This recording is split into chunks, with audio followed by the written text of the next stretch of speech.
Hace un año con el video de Re:Zero me pasó una situación similar, tenía pensado hacer un guión bastante positivo, pero al analizar las cosas que voy a escribir, me doy cuenta de que esta obra no es tan buena como la percibía mientras la veía. Así que háganse una idea de cómo va a ir este video. Visualmente no tengo ningún problema, el diseño de los personajes está bastante bueno, las vestimentas, las caras y sus accesorios son bastante llamativos, en especial el diseño de Altair. Es un diseño majestuoso que requiere arduo trabajo, las animaciones en las escenas de acción me parecieron bastante buenas, hay efectos especiales buenos en los poderes, la acción es fluida, el efecto especial de Altair controlando las espadas es bastante bueno, no hay movimientos toscos, la ambientación es bastante buena, el diseño de fondos, el uso de colores la mayoría del tiempo no tan chillones, escenarios algo oscuros al caer la noche, donde destacan aún más los efectos especiales, en fin todo muy bonito en lo visual. Ahora con lo auditivo estamos bastante bien, si bien la música cuando se trata de monólogos y exposición es bastante aburrida, a la hora de la acción es brillante, tiene pistas excelentes, canciones excelentes y saben cuándo ponerlas para reforzar un momento, sin llegar a caer en lo monótono, en especial una canción llamada Layers, cuando empieza a sonar sabes de antemano que el desmadre está por comenzar. Incluso en los openings se refleja esto último, teniendo dos temas de apertura buenos en lo audiovisual. La premisa es muy buena, siendo prácticamente lo inverso a un isekai, en vez de que un pendejo sea transportado a un mundo de fantasía, son personajes de un mundo de fantasía transportados al mundo real. Esta misma premisa es la excusa perfecta para poder meter distintos estereotipos sin que esto último sea un defecto, al tratarse de personajes sacados de animes, novelas o mangas. Ahora donde la cagan es precisamente en los personajes, interacciones y desarrollo. Por ejemplo Yuya, él es un cliché de un personaje jodedor, empieza jodedor y termina siendo un jodedor, intentaron darle trasfondo metiendo a un rival, pero esto fue hecho de forma mediocre y no sirve, pero lo explicaré al final. Celestia, empezó como chica valiente y terminó como chica valiente, se intentó lo mismo con su supuesto novio, y su muerte no pudo importarme menos. Alisteria igual, es una guerrera valiente de fantasía medieval y nada más, la iba a tachar de un personaje retardado, al creerse una mentira de Magane, pero al final enmendó el rumbo y se salvó, aunque su muerte tampoco importa, ya que es un personaje nada trabajado. El pendejo del anime me echa lo mismo, personaje más simple y genérico no puede haber. Los que estuvieron decentemente trabajados son Meteora, la cual al menos intentó jugar su propia novela para así resolver sus conflictos existenciales, además Meteora es muy útil para la trama, a diferencia de los otros. El personaje de Bleach, el cual fue el único que mostró su trasfondo, tuvo un verdadero conflicto existencial con su creador y su desarrollo trajo consigo un giro interesante, así que es un personaje decente. El problema que se cargan los trasfondos de estos personajes y parte del mismo guión, se puede resumir con la siguiente frase, no cuentes, mejor muestra, ni esfuerzo ponen al contarnos con una o dos frases el contexto de un personaje para así pretender que nos van a importar siquiera algo, en vez de invertir el tiempo en tonterías, hubiera sido mejor nos mostraran bien el pasado de cada uno, así podríamos conocerlos por sus acciones y no por pura palabrería barata. Hablando de no cuentes, mejor muestra debo señalar algo, la exposición es un desastre, los personajes hablan y hablan, con planos estáticos que no ayudan en nada a digerir lo aburrido que son los monólogos, no hay buen uso de recursos visuales para así transmitir la información aparte del diálogo, por último un puto PowerPoint o monitos de palos hubieran servido como apoyo visual, de esta forma se hubiera ahorrado tiempo y se hubiera sentido una exposición mucho más limpia. Y no es que sean temas muy complicados de tratar porque la serie es densa con sus monólogos. De hecho el plan creado es la mierda más simple del mundo, crear una jaula, reunir aceptación por parte de los fanáticos y darle power up a los personajes a último momento, un plan tan simple como este lo sobrecomplican por 3 jodidos episodios, es una idea básica, simple y fácil de entender poniendo atención, no es necesario explicarla y repetirla a cada rato como si la audiencia fuera idiota o tuviera déficit de atención. Lo irónico es que toda esta planificación casi no sirve, porque al final todos los giros de la trama, como lo de Bleach, Alisteria, lo de Setsuna y demás cosas se desarrolló fuera de pantalla, por lo que esta pésima exposición se siente aún más innecesaria. Y como último punto en contra hace el ritmo de la historia extremadamente lento. De forma increíble hubo dos personajes muy buenos en esta obra, la primera es Mamika, ella es el estereotipo de chica mágica, básicamente al inicio es una puta retardada como Madoka, pero además idealista, no es hasta que interactúa con el mundo real, se da cuenta de las consecuencias de usar sus poderes en un sitio que no sea su show donde todo es rosita, se da cuenta que puede hacerle daño a los demás, se cuestiona a sí misma, en ese momento es cuando Mamika crece y se vuelve una heroína bastante madura y un personaje personaje capaz de brindarle apoyo a otros de su mismo bando, como por ejemplo a Listeria. El problema es que la mataron como por el capítulo 8, por lo que se siente que el personaje pudo hacer mucho más, aparte que su reemplazo es una pendeja sacada de un hentai a la que le dan power-ups, lo que deja mucho que desear y realmente se siente la pérdida y el despropósito de la muerte del personaje. El otro personaje bueno es Magame. Hace mucho que no veía un personaje con tanto desplante de personalidad, excelente uso del lenguaje corporal, un manejo y fluidez increíble al hablar, es muy buena guiando las conversaciones y contradiciendo a otros personajes, diciéndole sus verdades de forma irónica y provocándolos, es bastante manipuladora y cada acto negativo que hace es sumamente divertido de ver.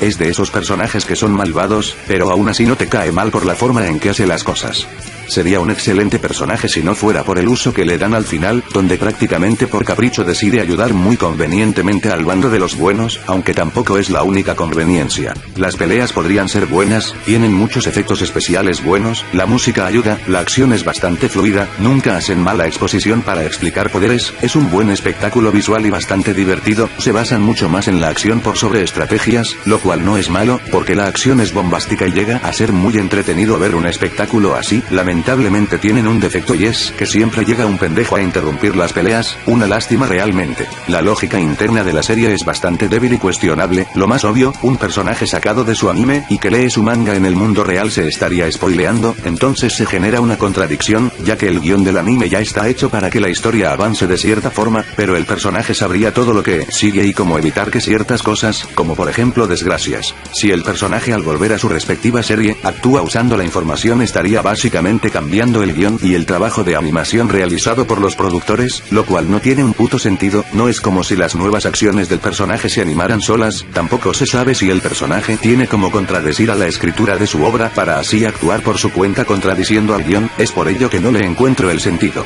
Para solucionar esto, podrían haber dicho que las historias de X personajes cobraron vida y que al volver a sus mundos, estos funcionarían de forma independiente a las decisiones de su creador, pero bueno, parece que los productores no se plantearon esta duda tan obvia. Otra cosa muy tonta, es porque carajos al gobierno no se le ocurrió tirar las páginas webs o foros donde la gente le iba dando poderes a Altair. Si hubieran tirado las páginas al menos, hubieran evitado que el poder de Altair creciera, esto se notó demasiado al final, donde nadie podía hacerle frente. Retomando un punto anterior, el desarrollo de los personajes es malo y las interacciones aún más malas. Aparte de Mamita ninguno se siente realmente trabajado o que tuvo interacciones realmente buenas en el mundo real, no existe ningún momento donde los personajes tengan alguna duda existencial sobre el que soy yo como creación, incluso con Meteora ella se aceptó a sí misma rápidamente, lo cual es muy malo. Si hubieran invertido mejor el tiempo y la exposición, enfocándose más en las creaciones hubiéramos tenido un buen anime. Lo que sí fue interesante y está manejado competentemente es que significa ser un creador, ya sea mangaka, escritor o director, tiene unos planteamientos muy interesantes respecto a lo que significa crear, si la historia que estás construyendo es adecuada para tus personajes, o qué sentirías si tuvieras que darle explicaciones a tus personajes de por qué algunos acontecimientos que los marcaron tuvieron que suceder. Si eres escritor o planeas estudiar algo relacionado a esto, recomendaría este anime exclusivamente por este punto, el enfocarse en los creadores de contenido y qué significar serlo más allá de entretener y vender un producto, podrías tener algunas buenas sensaciones o sentirte identificado con algunos pensamientos. El problema del ritmo es notorio, de hecho el show comete un error estúpido, en plena recta final. Con el fin del mundo de por medio, meten un capítulo de fanservice sexual en las aguas termales, haciendo primeros planos de tetas y culos, llenando el show de mediocridades innecesarias. Otro capítulo bastante innecesario fue el capítulo 12, donde rompieron la cuarta pared, el error fue atrasar la trama solo para hacer una recapitulación explicando cosas que por sentido común cualquiera sabría, el ejemplo más obvio es lo de Celestia huyendo de Mamika, cualquiera con cerebro sabría que ella huía para no destruir y error a gente inocente en medio de la pelea, no es necesario que el show te explique una obviedad intentando defenderse de las críticas. Aunque el resto del episodio fue algo interesante, como decirte lo complicado que es diseñar personajes como Altair. Es un episodio interesante, pero que realmente se siente como un despropósito. Los agentes del gobierno son presentados de una forma demasiado infantil y nada creíble, son blancas palomas que cooperan con nuestros héroes por el bien común, sin ningún signo de egoísmo, o querer estudiar los poderes de los personajes para usarlos bajo sus propios fines, incluso en capítulos más adelante andan tomando té o sake con ellos, casi como si fueran amigos del alma, es una representación demasiado infantil y poco creíble de una institución, que por sentido lógico siempre tendrá doble intención. La idea de dividir a los personajes en bandos es excelente, ya que no se trata de buenos contra malos, el grupo de los héroes por así decirlo, solo busca vencer a Altair, salvar el mundo y volver a sus mundos. El segundo grupo manipulado por Altair quiere desafiar a los dioses también llamados creadores, para de esta forma cambiar sus mundos para mejor. Añádele a esto Magame, un personaje en plan neutro que se mueve de forma individual haciendo lo que le plazca, y en medio Altair, la cual es un manipulador, este se aprovecha de los ideales de los personajes y los manipula para que la sigan. Se podría llamar un conflicto gris o una lucha de ideales entre bandos, idea brillante, pero que en la práctica es manejado de forma incompetente, ya que los trasfondos de los personajes y los ideales de cada uno se trataron de forma muy superficial y pobre. Para terminar, el desperdicio de potencial más grande, esto tiene que ver con el supuesto protagonista y la villana final, Sota, el cual es un personaje beta, el típico maricón que encuentras hoy en día en animes de temporada, el cual es bastante palurdo, no más demoró como una semana en tiempo de su historia y como 5 capítulos del anime en ocurrírsele googlear a la antagonista. Irónicamente su pasado es lo mejor del personaje, pero a la vez lo que genera el punto en contra más grande del mismo, el hecho de haber cometido un error, sentir culpa y haber actuado de forma despreciable con Setsuna, teniendo sensación de envidia y no querer ser él, la única persona hundida en la mierda. Fue algo increíble, refleja mucho lo asquerosos que podemos llegar a ser los humanos en ciertas circunstancias. El problema es que ella vivió las consecuencias de no hacer nada, y el retardado en la historia actual, tras descubrir la identidad de Altair, en vez de abrir la boca, se guarda la información para sí mismo, demostrando que no aprendió un carajo de sus errores. El pasado de Setsuna cae en el no cuentes mejor muestra, es creíble que se suicide tras perder su única fuente de felicidad como el dibujar y de paso sentirse sola sin el apoyo de su mejor amigo, pero si no me muestran el cómo su vida en los demás aspectos es una mierda, no se puede tomar del todo en serio esta situación. La villana, la idea es buena, manipuladora, fuerte, capaz de poner al mundo en jaque, en teoría el personaje es alguien capaz de darlo todo por una persona, es capaz de mover cielo, mar y tierra en nombre de su creadora, usando todos sus recursos y fuerzas para vengar a su creadora, es un buen reflejo de lo que puede llegar a ser un humano, alguien egoísta dispuesto a darlo todo por objetivos, sentimientos, emociones o una persona en especial. El gran desacierto de la serie es mostrar que todo esto al final, a modo de prácticamente santificar al villano, cuando todo eso debió ser mostrado antes. De esta forma hubiéramos comprendido desde hace mucho el real significado que tenía Setsuna para Altair. El final como tal es malo, Altair no pagó por sus pecados como villana, al contrario, la frenaron literalmente con el poder del amor, se fue con su novia a ser Yuri en otras dimensiones y hacemos como que nada pasó, incluso dejan una duda terrible en la historia, y es que carajos pasó con Magame, se supone que perdió sus poderes, entonces está cagada, ya no podrá divertirse en el mundo real como tenía pensado. Ni siquiera las muertes importan realmente, cosa que la misma serie te lo afirma en el último capítulo de manera no tan directa. Y el clímax es un desastre, prácticamente todo el conflicto terminó 2 capítulos antes del final, vaya forma de dejar la intriga en los espectadores hasta el último momento XD.